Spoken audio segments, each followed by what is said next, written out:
snow fell in silent, steady sheets, blanketing the world outside in an eerie stillness. The pale glow of the moon illuminated the endless expanse of white, a landscape so pristine and undisturbed that it felt otherworldly. Deep in the wilderness, where no roads dared to venture, a cabin stood isolated, its dark silhouette etched against the backdrop of frosted pines.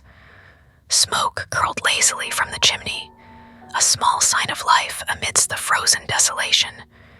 Inside, the air was warm but heavy, the kind of warmth that clings too tightly, making the skin prickle with discomfort. The faint scent of wood smoke mixed with something older, something musty, as though the cabin carried the weight of decades in its creaking beams and scuffed wooden floorboards. The furniture was sparse and utilitarian, a relic of a bygone era when practicality trumped comfort. A single oil lamp burned on the kitchen table, casting flickering shadows that danced across the room like restless spirits. Emma tightened the knit shawl around her shoulders, her fingers trembling more from unease than the chill. She had always loved the idea of winter retreats, imagining cozy nights by the fire with nothing but the sound of snow whispering against the windows. But this trip had begun to feel different, wrong somehow. She couldn't put her finger on it, but the sense of unease had grown steadily since they arrived 2 days ago. Perhaps it was the remoteness, the unrelenting quiet that made every creak of the cabin feel like a warning. Or perhaps it was the way the shadows seemed to stretch just a little too far in the lamplight. Her husband, Mark, sat across from her, hunched over an old map spread across the table. His brow furrowed in concentration as he traced a path with his finger, muttering to himself about trails and landmarks. He had always been the adventurer, the one who found solace in the wild places of the world. But even he had seemed on edge since their arrival, his usual confidence replaced by a quiet intensity that made Emma's stomach knot. "Are you sure we're in the right place?" she asked, her voice barely above a whisper. The cabin seemed to swallow sound, leaving her words hanging in the air like ghosts. Mark glanced up, his blue eyes shadowed in the dim light. "Positive. This is the spot. The guide said the trailhead starts just beyond the tree line." He leaned back in his chair, running a hand through his hair. "We'll head out tomorrow morning early. It's just, this map doesn't match up exactly. It's like the landmarks have shifted or something." Emma frowned, her gaze drifting to the frost-covered window.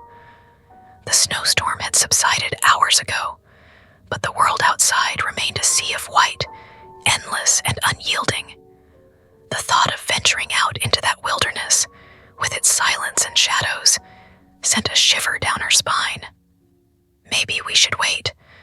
The weather's unpredictable up here, and if we get lost, we won't get lost," Mark interrupted, his tone sharper than he intended. He sighed, softening his voice. "Look, I know it's unsettling, but that's part of the experience. This place is supposed to feel untouched, isolated. That's the beauty of it." Emma didn't respond. Instead, she rose from the table and moved to the window, her fingers brushing the frost-covered glass. The forest loomed beyond, dark and forbidding, the trees standing like sentinels against the night sky.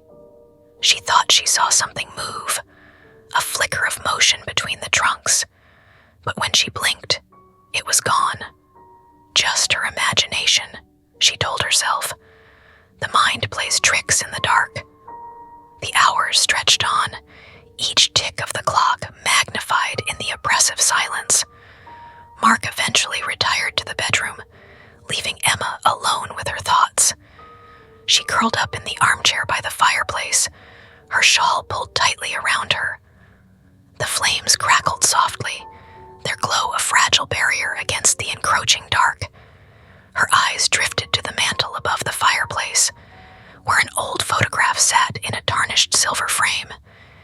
It was of a man and woman, their faces stern and unsmiling, dressed in clothes that suggested a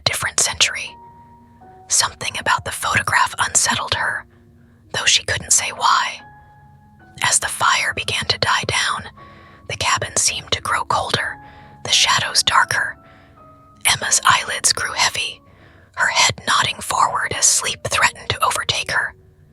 But just as she began to drift off, a sound cut through the stillness, a faint, rhythmic tapping. Her eyes snapped open, her heart pounding as she strained to listen. The tapping came again, louder this time, echoing from somewhere outside the cabin. She rose slowly, every muscle in her body tense. The sound was coming from the direction of the front door, a steady, deliberate knock that sent chills racing down her spine. She glanced toward the bedroom, debating whether to wake Mark, but something stopped her.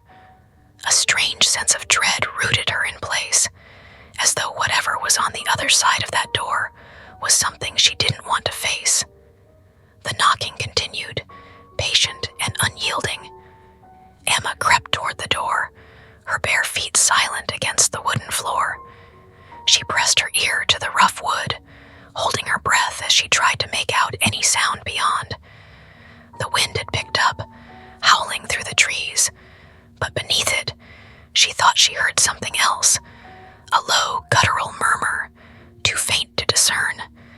Her hand hovered over the latch, hesitation warring with curiosity. Then, without warning, the knocking stopped. The silence that followed was deafening, a void that seemed to press in on her from all sides. She stood frozen, her heart hammering in her chest, waiting for something, anything to happen. But nothing did. The only sound was the wind and the faint creak of the cabin settling. Emma backed away from the door, her hands trembling. She returned to the armchair, unable to shake the feeling that she was being watched. The forest outside seemed to close in around the cabin, its shadows creeping closer with every passing moment. She tried to convince herself it was nothing, just an animal or a trick of the wind. But deep down, she knew better. Something was out there, and it was waiting. The night dragged on, each minute stretching into eternity. Emma didn't sleep, her eyes fixed on the dying embers of the fire. The shadows seemed to move at the edges of her vision, shifting and writhing like living things.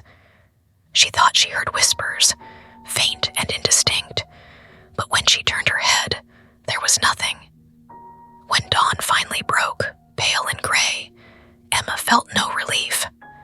The light did little to dispel the oppressive weight that had settled over the cabin. She heard Mark stirring in the bedroom, his footsteps heavy as he approached. He paused in the doorway, his expression weary. "You didn't sleep, did you?" Emma shook her head, her voice hoarse. Something was outside last night. It was knocking on the door. Mark frowned, glancing toward the window. Probably just a branch hitting the wood. The wind was pretty strong. It wasn't the wind, Emma insisted, her tone sharper than she intended. It was deliberate, rhythmic, and I thought I heard whispering. Mark's expression darkened, a flicker of unease crossing his face. "Let's check it out," he said finally, grabbing his coat. Emma hesitated, but she followed him to the door, her stomach twisting with dread. When they opened it, the world outside was as pristine as ever, the snow unbroken except for their footprints from the day before. There were no signs of visitors, no tracks, no disturbances. But as Emma stared at the empty expanse, her eyes were drawn to something just beyond the tree line, a shadow, darker than the rest, standing perfectly still. She blinked, and it was gone. The stillness outside was unnerving, an unnatural quiet that seemed to amplify the faintest of sounds. The creak of the floorboards under their feet, the soft rustle of the wind through the trees. Emma's eyes stayed fixed on the spot where she thought she had seen the shadow, her breath coming in shallow, uneven gasps. Mark stepped outside, his boots crunching in the snow, and she followed reluctantly, her senses hyper-aware of every movement, every flicker of light and shadow. "There's nothing here," Mark said, his voice low, but it lacked conviction. He scanned the tree line, his brow furrowed in concentration. Probably just a trick of the light. Emma wanted to believe him, to dismiss the unease gnawing at her, but she couldn't shake the feeling that they were being watched. The air felt heavier out here, thick with an unspoken tension that pressed against her chest. She turned to Mark, her voice trembling. "Can we just go back inside, please?" Mark hesitated, then nodded. "Yeah, let's go." As they stepped back into the cabin, Emma felt a momentary relief, but it was short-lived. The warmth of the fire did little to chase away the chill that seemed to have seeped into her bones. She glanced around the room, half expecting to see something out of place, something watching from the shadows, but everything appeared as it had before. And yet, the atmosphere had shifted. The cabin felt smaller, more oppressive, as though the walls were closing in. Mark busied himself with the map again, spreading it out on the table and muttering under his breath. Emma sat in the armchair by the fire, her eyes darting to the window every few seconds. The snow outside was relentless, the landscape blurring into an indistinct mass of white and gray. She tried to focus on the rhythmic crackle of the fire, but her mind kept replaying the knocking from the night before, the shadow in the woods. What if it wasn't just her imagination? Hours passed in uneasy silence. Mark tried to lighten the mood, suggesting they prepare for tomorrow's hike, but Emma could see the tension in his movements, the way his eyes flicked toward the window when he thought she wasn't looking. They ate dinner in near silence, the clinking of their utensils on the plates the only sound in the room. As night fell, the sense of foreboding grew stronger. The wind picked up again, howling through the trees and rattling the windows. Emma felt a growing dread, a certainty that the night would bring more than just whispers and shadows. She wanted to tell Mark, to beg him to leave, but she knew it would sound ridiculous. They were miles from civilization, and there was nowhere to go. The storm would swallow them whole if they tried to leave. When the first knock came, it was softer this time, almost tentative. Emma froze, her fork halfway to her mouth. She turned to Mark, her eyes wide with fear. He had heard it too. His face had gone pale, his jaw tight. The knock came again, louder this time, more insistent. Mark rose slowly, his movements deliberate. "Stay here," he said, his voice barely above a whisper. "No," Emma said, her voice shaking. "Don't open it." But Mark was already moving toward the door, his footsteps heavy against the wooden floor. He paused with his hand on the latch, glancing back at her. "It's probably just an animal. Stay here," he repeated, and then he opened the door. The cold rushed in, biting and sharp, but there was nothing outside. No tracks in the snow, no sign of anyone or anything. Just the endless expanse of white and the dark silhouettes of the trees. Mark stepped outside, peering into the darkness. "Hello," he called, his voice swallowed by the wind. Emma watched from the doorway, her heart pounding. She felt exposed, vulnerable, as though the forest itself was watching. She stepped back inside, pulling the door shut behind Mark as he returned, shaking his head. "There's nothing out there," he said, but his voice lacked the confidence she had expected. That night, Emma lay awake in bed, staring at the ceiling. The knocking didn't come again, but the silence was worse.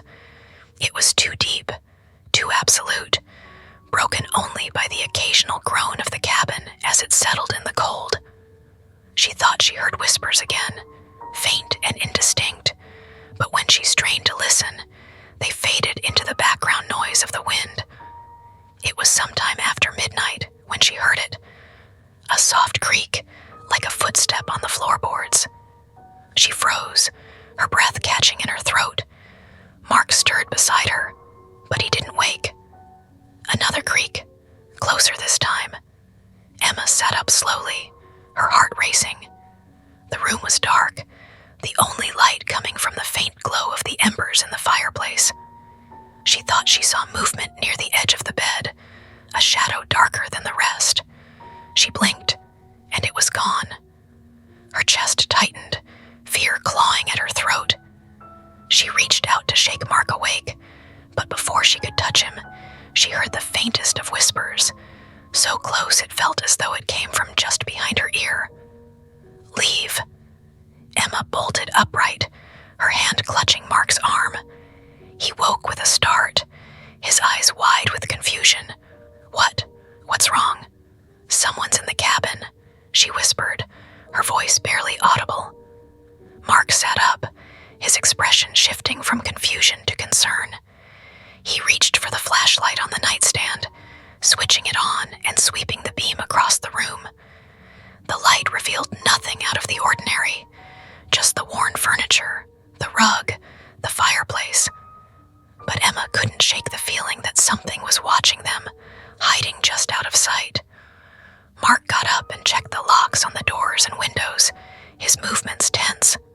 "Everything's secure," he said, but his voice didn't reassure her. Emma didn't sleep for the rest of the night, and when dawn finally came, it brought no relief. The shadows in the cabin seemed darker, the air heavier. She felt as though they were being suffocated by the forest, the isolation pressing in on them. And always, at the edges of her vision, she thought she saw movement, shapes that melted away the moment she turned to look. The day passed in a haze of unease. Mark tried to prepare for the hike, but Emma refused to leave the cabin. She felt that whatever was out there was waiting for them, that leaving the relative safety of the cabin would be a mistake. Mark grew frustrated, but he didn't push her. That night, the knocking returned. Louder, more insistent, and this time it came from multiple points: the front door, the windows, even the roof. Emma and Mark huddled together, the flashlight flickering in his trembling hand. The whispers grew louder, voices overlapping in a chilling cacophony. And then, as suddenly as it had started, it stopped.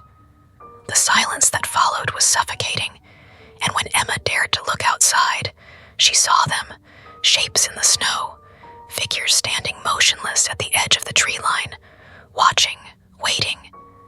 She turned to Mark, her voice barely a whisper. "We need to leave."